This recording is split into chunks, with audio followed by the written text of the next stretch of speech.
How does one address a mystery? Cautiously. Let us go cautiously then to the end of our certainty, to the boundary of all we know, to the rim of uncertainty, to the perimeter of the unknown which surrounds us. Reverently. Let us go with a sense of awe, a feeling of approaching the powerful holy whose lightning slashes the sky, whose persistence splits concrete with green sprouts, whose miracles are present in every place and moment. Hopefully, out of our need for wholeness in our own lives, the reconciliation of mind and heart, the conjunction of reason and passion, the intersection of the timeless with time. Quietly, for no words will explain the inarticulate or summon the presence that is always present, even in our absence. But what shall I say? Anything. Any anger, any hope, any fear, any joy, any request, any word that comes from the depth of being addressed to being itself. Or perhaps nothing. No complaint, no request, no entreaty, no thanksgiving, no praise, no blame, no pretense of knowing or not knowing. Simply be in the intimate presence of mystery, unashamed, unadorned, unafraid. And at the end, say, Amen. Please join us in a moment of quiet with our anythings, with our nothings, in the presence of mystery together.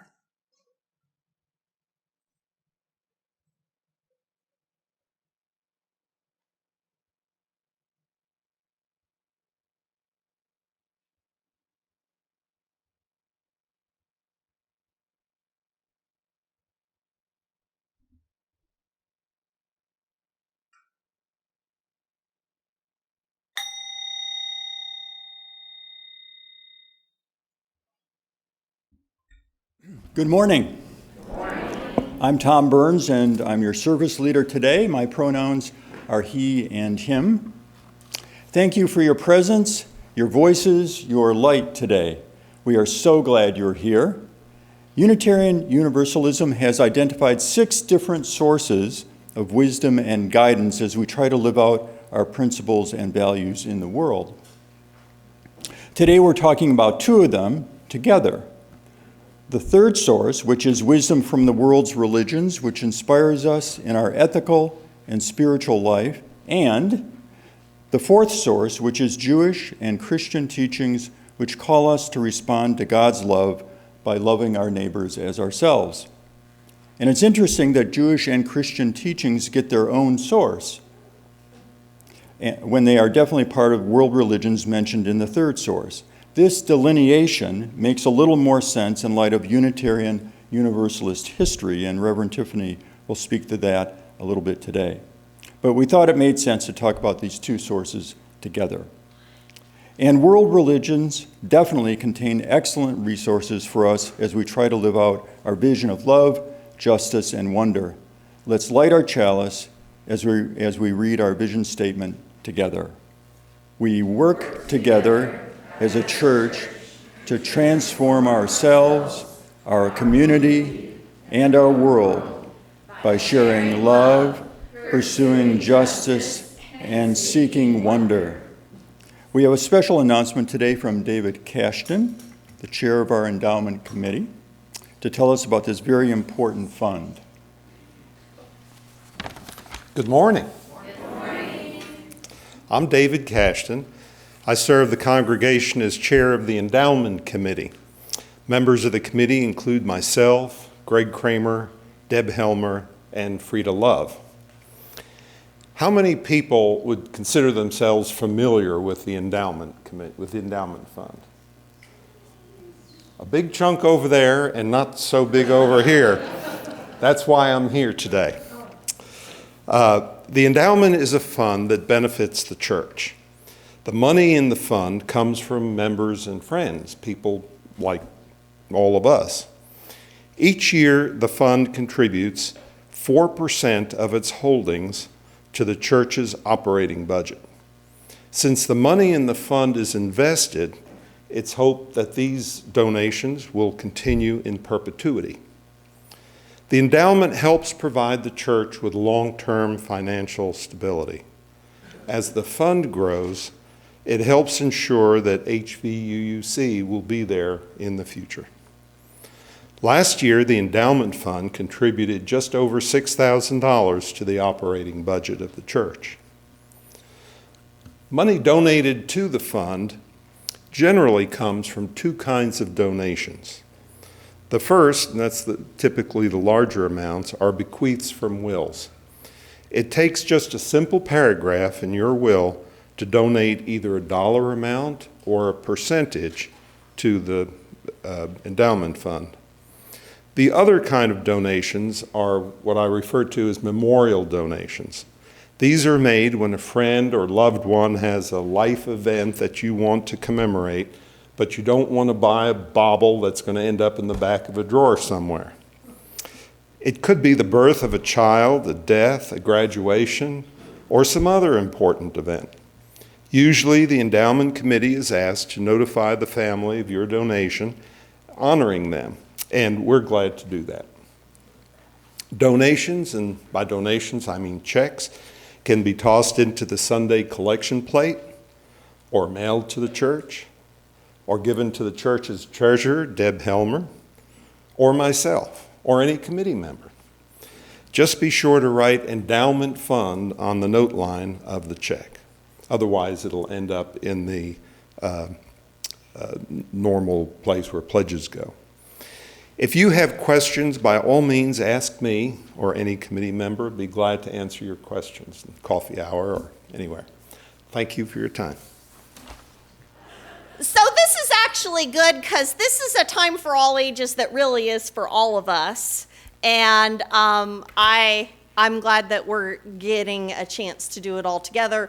Plus, there's a leak where the kids normally sit, so this is meant to be. All right. So one of the things that I love about being in this place is that we get to ask questions together, and I have some questions for you all today. So here's my first question. What is your favorite part of this church service here? Let's see some hands. Let's see some thoughts. Yes? Music. Music is awesome. What's another favorite part for people? Just music. That's all. Oh. Candles of community. Candles of community is one of my favorite times too. Who wants to offer us an explanation of what we do during Candles of Community? Does any of our young people want to tell us what we do during Candles of Community? I mean, I guess this format kind of creates an extra level of pressure. That's fair. So we come up here, we sing a song, we light some candles. Why do we do this? It feels great. So sometimes it feels really good to light candles for our joys. Yes?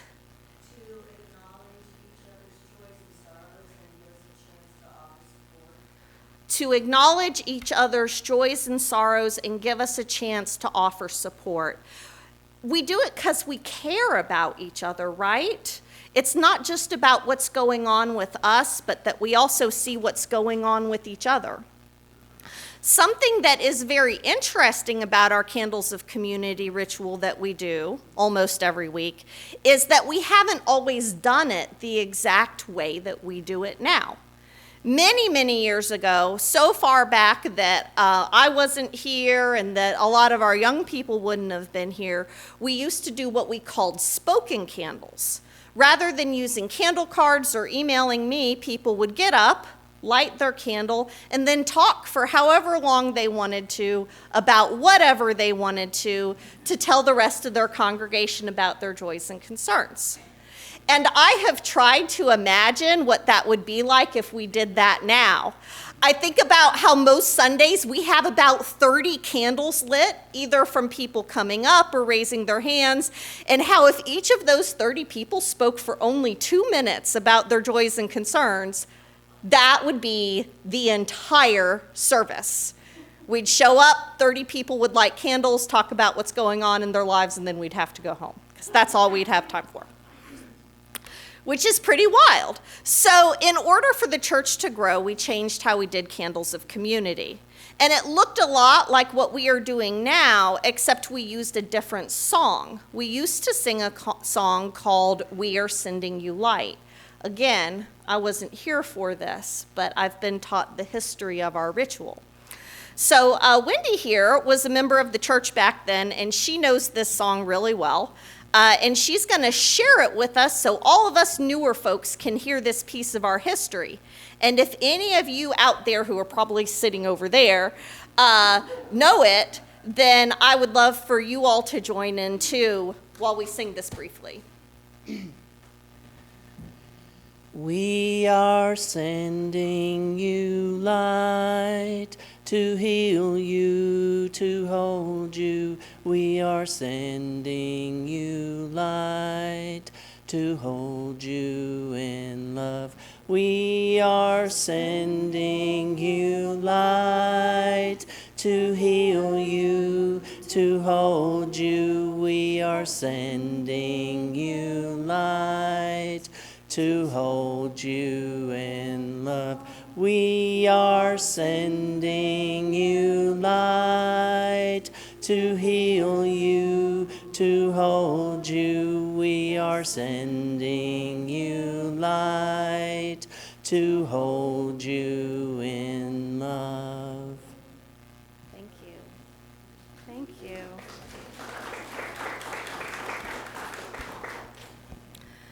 Thank you, Wendy.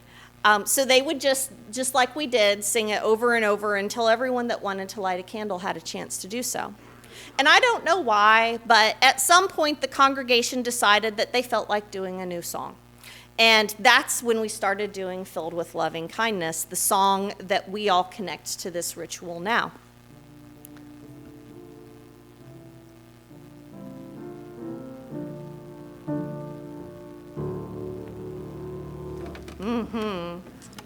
Since then, we've still been making changes. When we reopened after some time of being closed because of COVID, we started letting people email in their community candles cards, recognizing that some people attend online only. And we also started letting people raise their hands instead of come up to make the ritual more accessible for folks who can't walk up here or who aren't really comfortable being packed in the crowded line to light candles. So a lot has changed over the years, and those are changes that we made because we needed them. But what are some of the things that have never changed? What things have not changed about community candles? That we light candles, right? Anything else? That's not true. We have done water and pebbles. That's true. So even candles has changed, but we've always had a symbolic elemental act with it. That's interesting. Did I hear something about love over here? What? The love hasn't changed. The caring about each other hasn't changed. The things Denise said about why we're doing this have not changed. So this all leads me to say that in 2024, we are going to change our community candles ritual again. This time it is temporary. Does anyone want to tell me what the word temporary means? Clearly this was designed for the kids, but does anyone want to tell me what temporary means? Yes? Not forever. That's very important to remember. So this change is not going to last forever. This change is that we are going to give singing Loving Kindness a break for a year. We aren't changing anything else about how we do Candles of Community. But at the auction, we had an auction item called Banish a Hymn. And the winner of that auction item wanted us to take a break from loving kindness for 2024. So here we are. And we can grieve this change, or we can use it as an opportunity to see this beloved ritual in a new light. So we're going to give it a try. And at least begin the change this year by not singing at all during Candles of Community. Instead, James will play some beautiful music for us to listen to while we light the candles. We'll have a chance to see what it's like to not sing any song during the ritual, but just be free to listen, to think, to feel, to care. I imagine that just like with all changes, some of you will like this better and some of you will like this less. That is being in community together. Either way, it will be temporary, and either way, we will still be doing the most important thing. What is the most important thing about Candles of Community? Love, caring, absolutely. Y'all get it. You get an A for Time for All Ages today. So we'll still be singing Loving Kindness this Sunday, next Sunday, and the one after that. And we're going to do that in just a minute. So we're going to transition right into our community candles time because it just kind of fits what we're doing today. So if you'd like to share a joy or sorrow in person, you can use the candle cards, which are located in this back alcove right here. And if you'd like to share a joy or a concern from a distance, you can email me at minister@hvuuc.org. We've received a card via email this week from Sophia, and it reads as such. Ruth and I were in a car accident today when a deer jumped into the passenger side of my car. My car is totaled, but Ruth and I are unscathed, and we're very glad to see you here today. Yeah. We're so grateful you're okay, and I cannot imagine how scary an accident like that would be, especially with a small child in the car. So we will light a candle for Sophia and Ruth today and for the search for a new car. An update on Gerald, which I know many of you have been following closely.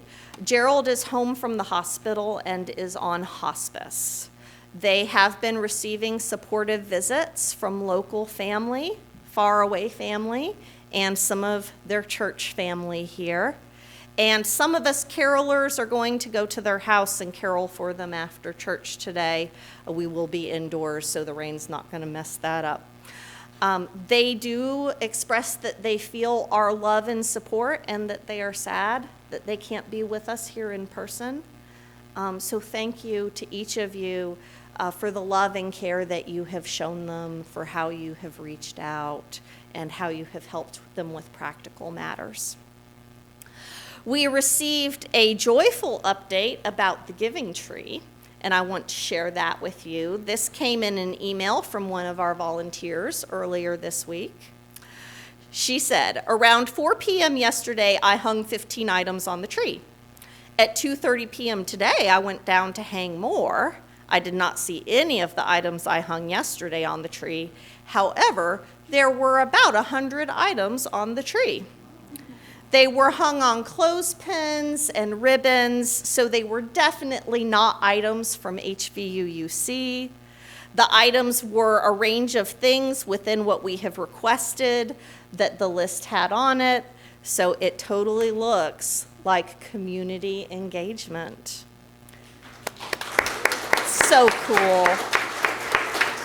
For me, the giving tree gives me a lot of joy in a lot of ways, but knowing that it is inviting the larger Tri-Cities community into this practice of generosity is just the best thing that this season can offer, and it is a joy to be a part of those efforts.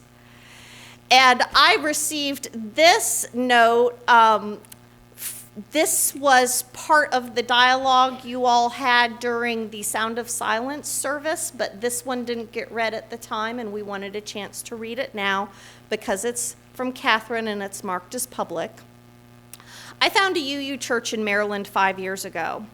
Before this church, this community, I've always felt wrong for being me, a lesbian, gender fluid, and filled with trauma.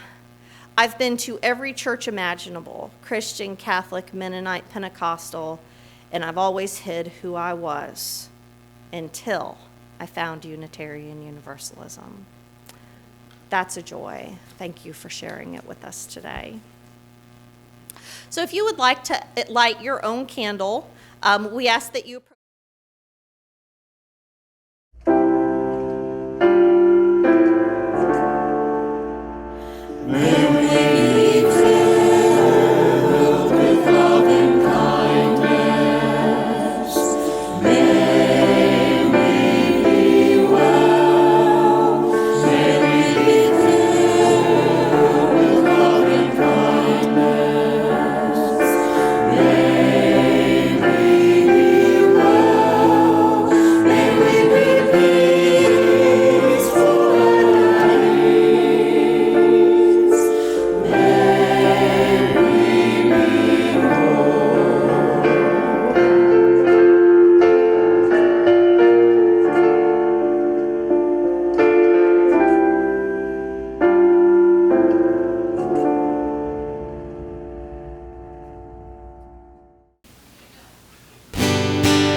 Jane and I are having solstice, now we need a place to stay. And her Christ-liking uncle watched his wife hang Mary on the tree. He watched his son hang and he came to made from gridiron number 3. He told his niece, it's Christmas Eve, I know our life is not your style. He said, Christmas is like solstice, and we miss you and it's been a while. So the Christians and the pagans sat together at the table, finding faith and common ground the best that they were able. Just before the meal was served, hands were held and prayers were said, sending hope for peace on earth to all their gods and goddesses.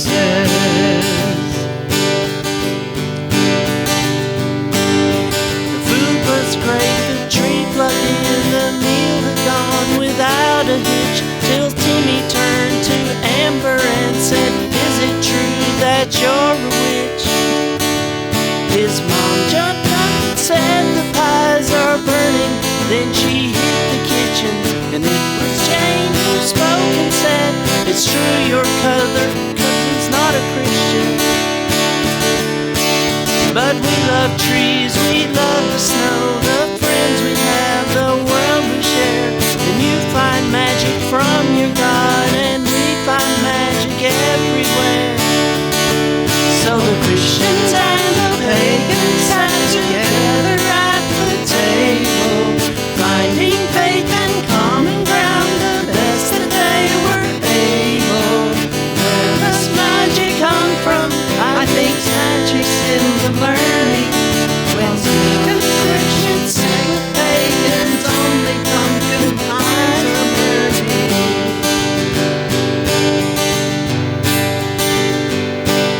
When Amber tried to do the dishes, her aunt said, really no, don't bother. Amber's uncle saw how Amber looked like Tim and like her father.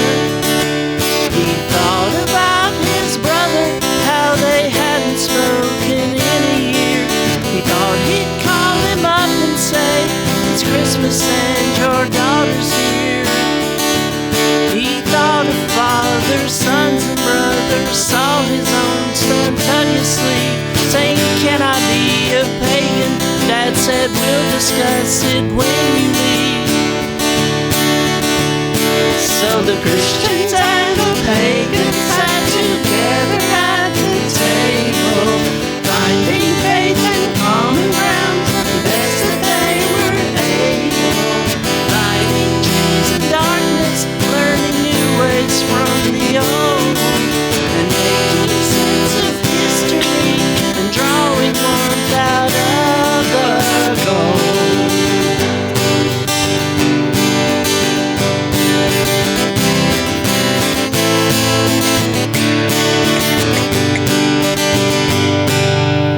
Oh, well.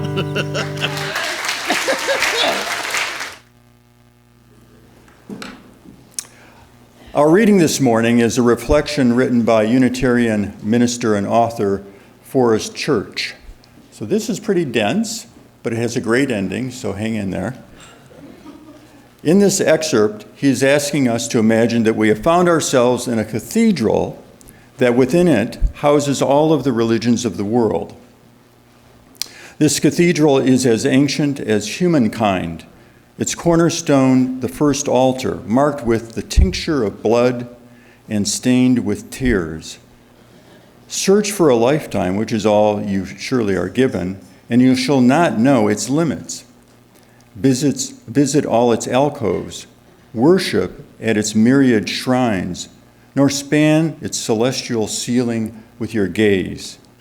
The builders have worked from time immemorial, destroying and creating, confounding and perfecting, tearing down and raising up arches in this cathedral, buttresses and chapels, organs and theaters, gargoyles, idols, and icons.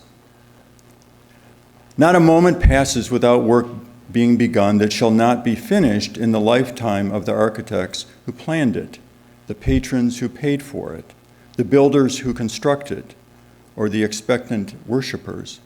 Throughout human history, one generation after another has labored lovingly, sometimes fearfully, crafting memorials and consecrating shrines.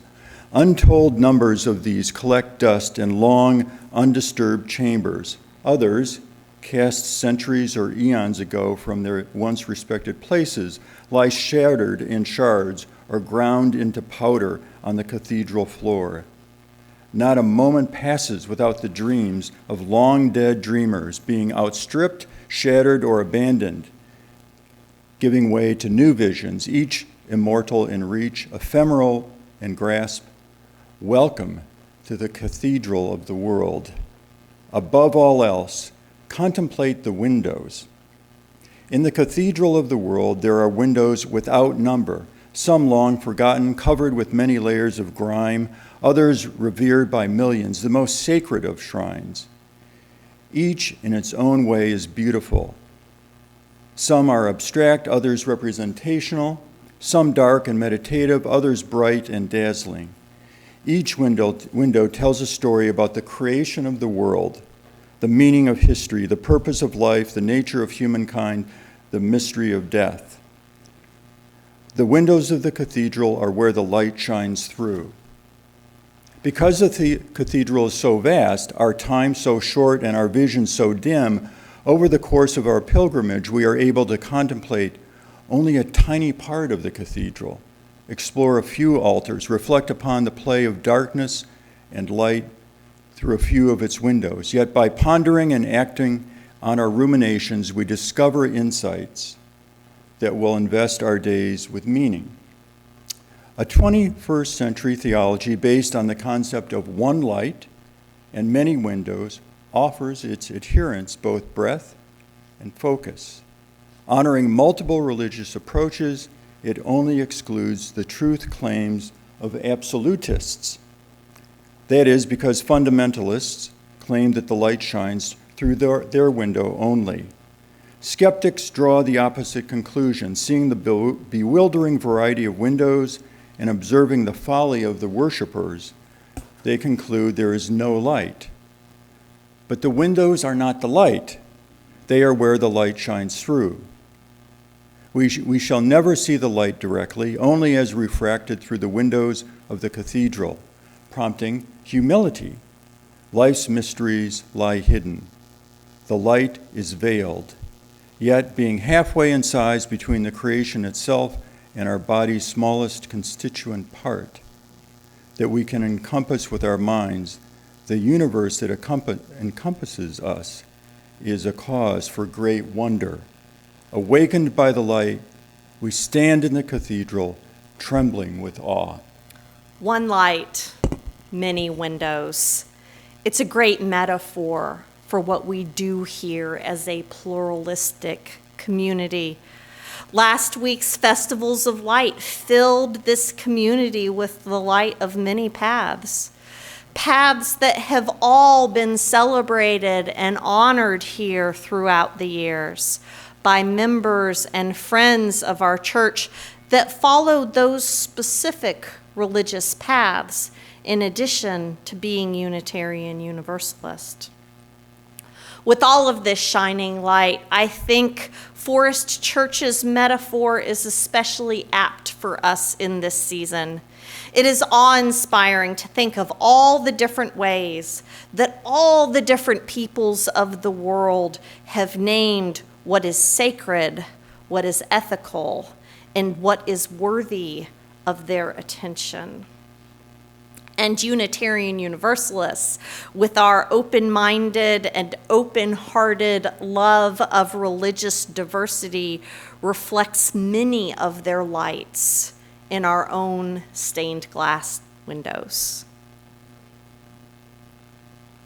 This is known as the Renberg window, and you can see it at the Unitarian Universalist Church in Rockford, Illinois, with the chalice in the center, surrounded by symbols of 6 of the most well-known world religions: Christianity, Islam, Hinduism, Judaism, Taoism, and Buddhism.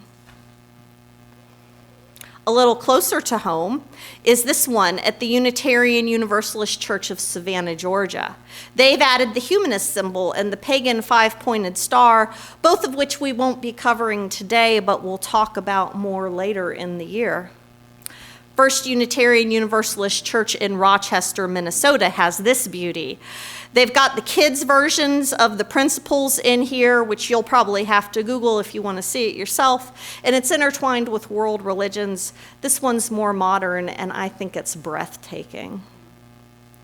And the Tree of Life Unitarian Universalist congregation of McHenry, Illinois, has a beautiful series of stained glass scattered throughout their fellowship hall. Not trying to fit into one big piece has allowed them to represent a wide and beautiful variety of pieces, and they will keep playing while I talk. In our quest for truth and meaning, our journey to understand ourselves, each other, and the world around us, we are truly rich in sources. In 1985, 5 of the 6 sources as we know them now became part of our ever-evolving living tradition during a previous revision of the Article 2 bylaws. During this time, we saw a step away from grounding so much of Unitarian Universalist identity in our heretical Christian history and moved more clearly towards a post-Christian pluralistic stance with the listing of these sources. And you can find the sources listed in your gray hymnal right after the title page, right under the principles, if you're curious. And while the move to a more pluralistic stance with the listing of many sources did de-center Christianity's place in Unitarian Universalism, the Judeo-Christian tradition still got its own line in the sources, separate from the rest of the world religions. Because in 1985, we weren't quite ready to fully detach from that piece of our historical identity. So giving it a special place in our sources was the choice they made to continue to hold space for that treasured past. And even though I have a deep appreciation of the past and have a special personal relationship with the affirming and life-giving aspects of Christianity, I thought it was more fitting for our pluralistic congregation to explore all the world religions as a source for us together, which is what I'm going to try to do today. Try talking about all the world religions in 15 minutes, y'all. Yeah, but I really wanted us to address our sources this year, so here we are. The wisdom from the world's religions have so much to offer us, but I think we need to approach it with care, with humility, in a way that we don't have to worry about when we're exploring the first source of direct experience or the second source of those among us who would speak truth to power. Because when we approach these long-standing religious traditions that are of deep value to the people who practice them, we are coming as a guest. Meaning, if we seek to learn from a world religion that we were not raised in, we should approach with care and humility rather than entitlement. That's why our Festivals of Light celebration focuses on holidays that have been taught and passed to us by people who have been actively practicing those paths and are connected to our congregation. Many years ago, there were several Hindu families that were incredibly active here, that shared with us their love of Diwali. And we still have loose ties to the Buddhist community here in the Tri-Cities. And several of our members connect with varying levels of devotion to their Jewish ancestry and faith. And of course, Christian UUs, pagan UUs, and humanist UUs are well represented among us. I am so proud of our multi-faith holiday celebration that approaches our diversity with reverence and doesn't fall into the temptation of appropriation. It is a delicate line to walk. And we walk this fine line by engaging with the traditions that we've been invited to by our larger, diverse community. Seeking a depth of knowledge, understanding with humility, and always acting as a respectful guest can bring us a long way if we truly have the patience to engage these paths of wisdom deeply. I cannot tell you which windows and altars within the cathedral of the world will shine a light upon you, but I can tell you where the light has shone for me in my heart and mind. I guess the best place to start is with my freshman year of high school when I met Fatima Al-Zabi, a Muslim young woman from the United Arab Emirates whose father brought her family to the U.S. to attend the same year-long school that my dad was attending with the U.S. military. I remember being curious about her dietary restrictions, and I remember being stunned by the depth of devotion that must be required during the fasting month of Ramadan. That inspired me to learn more.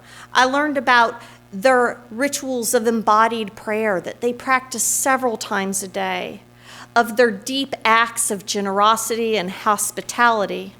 She lived out these devotional practices, and it was so different from my creed, belief-oriented Christianity.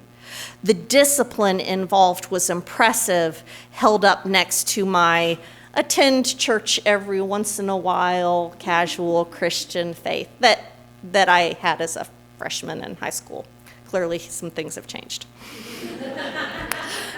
Later, I would read the words of Muslim mystic poet Rumi and be captivated by how his words show such a passionate embrace of life.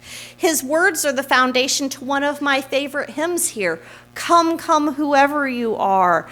Ours is no caravan of despair.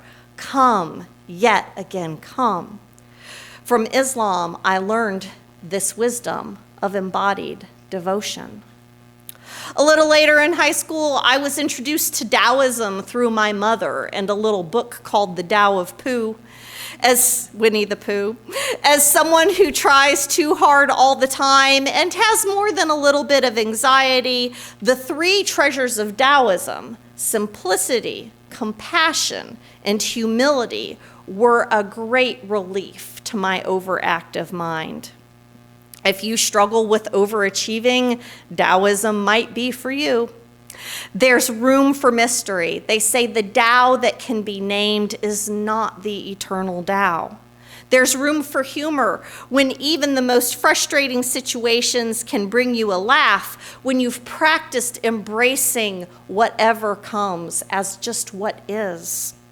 And there's some relief that comes from the idea that we just do what we can and then we let it go. While I wouldn't meet an actual Taoist until much, much later, this philosophy has equipped me to navigate the many challenges of life, and the Tao Te Ching is now the most read book on my personal bookshelf. I've strived to honor this path by going deep and listening with humility to those whose practices are deeper than mine in Taoism. I met my first practicing Buddhist in college through a school project that had me interview someone of another faith. And of course, they were lovely people. The family I interviewed were vegetarian, very hospitable, and very open about explaining their practices and their altars to me.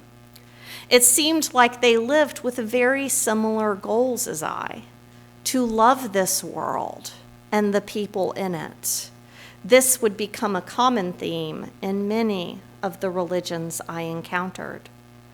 And the more I grew to understand my Christian faith is rooted in love, the more I could see that love come alive in all peoples, of all faiths, and of no faith at all.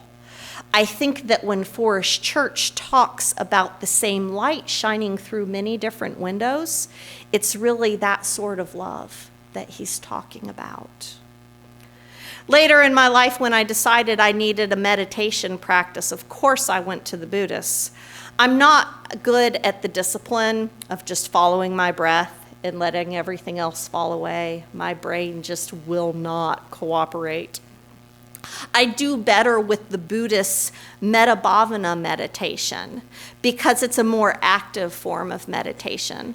In this practice, this practice is what made it infinitely easier for me to love and lead diverse groups of humans. So first, you send loving kindness to yourself. Then you send it to someone who is easy to love. Then you send it to someone you feel neutral about. Then you send it to someone that's a struggle to love. And then you let that practice expand out into loving kindness for the entire world. And that practice, if it sounds familiar, is the foundation and the inspiration for the loving kindness song that we sing here. These early encounters for me with Islam, Taoism, and Buddhism cured me of my fundamentalism in some very real ways as I saw the beauty, power, and truth of their paths. And I think that's one of the best things that pluralism has to offer us, is helping us see beyond our own point of view. From the other world religions, I've gleaned a few pieces of wisdom, but in a much more academic way. It really is true that we can't go deep in every religious path, even when, like me, religion is totally one of your special interests. But even from the surface, I can see reflected the light shining through the windows. Like Judaism's concept of tikkun olam, repairing the world. That identity as God's people was not about having special privilege, but instead having special responsibility. A special responsibility to make this world here and now a blessing to all. My understanding that the best religious postures are about making this world better, rather than appeasing an unseen God or earning a reward in an uncertain afterlife. This all came to me through the wisdom of Judaism. I see the beauty in the many diverse Hindu traditions that are actually many different indigenous traditions of India that were lumped together by imperialism.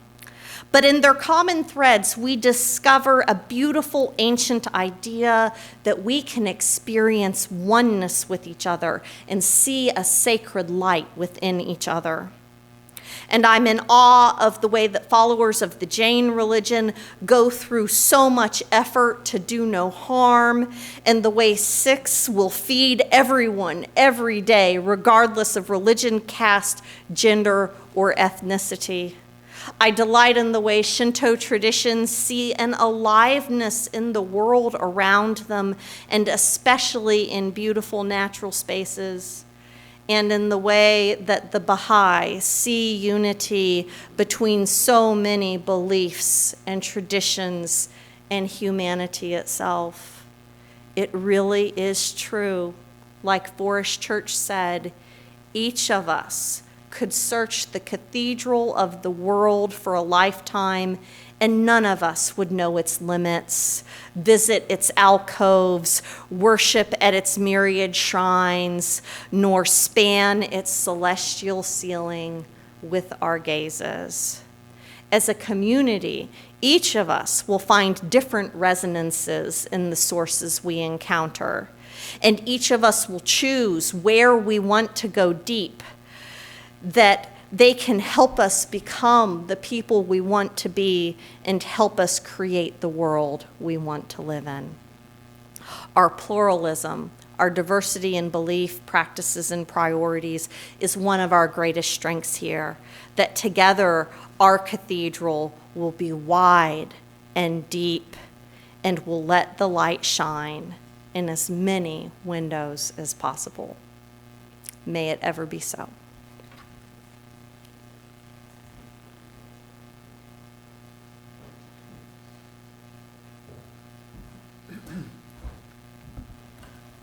This is a congregation that gathers in faith, not faith in one religion or one God or any one way. We gather in faith in the power of diversity, the power of love, and the hope of a world transformed by our care.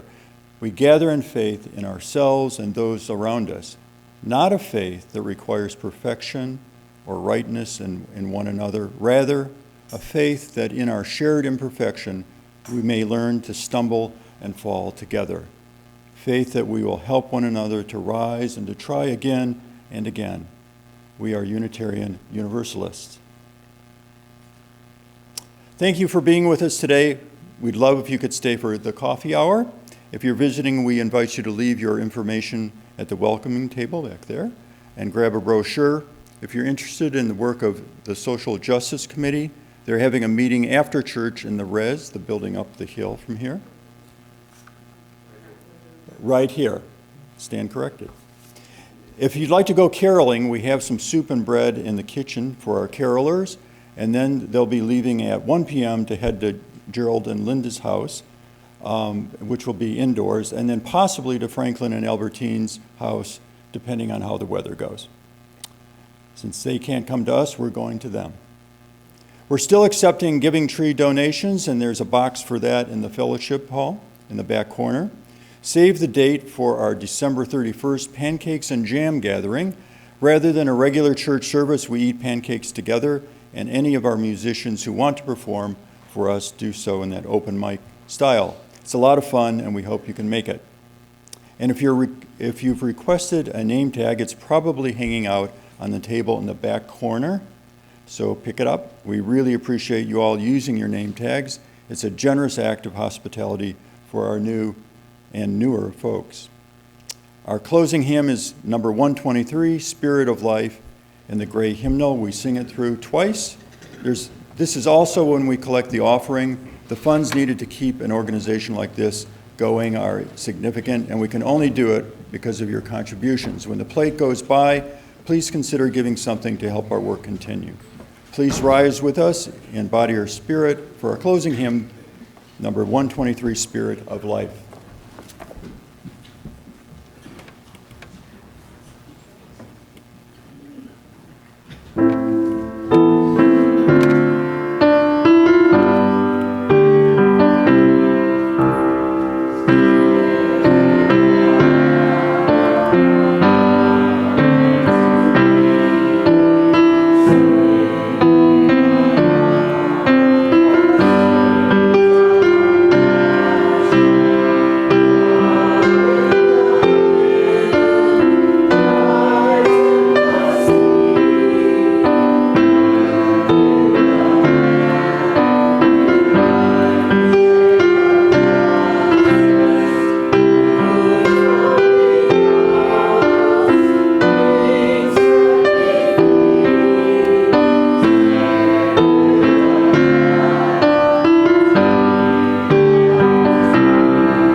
Thank you so much for your generosity this week and every week. If you're caroling, we have soup so that you don't get hangry later. So meet with me close to the kitchen after we're done, and we'll hook you up with a vegetarian lunch. And here is our benediction. May justice lead us to the calling of this moment. May wonder meet us right where we're at.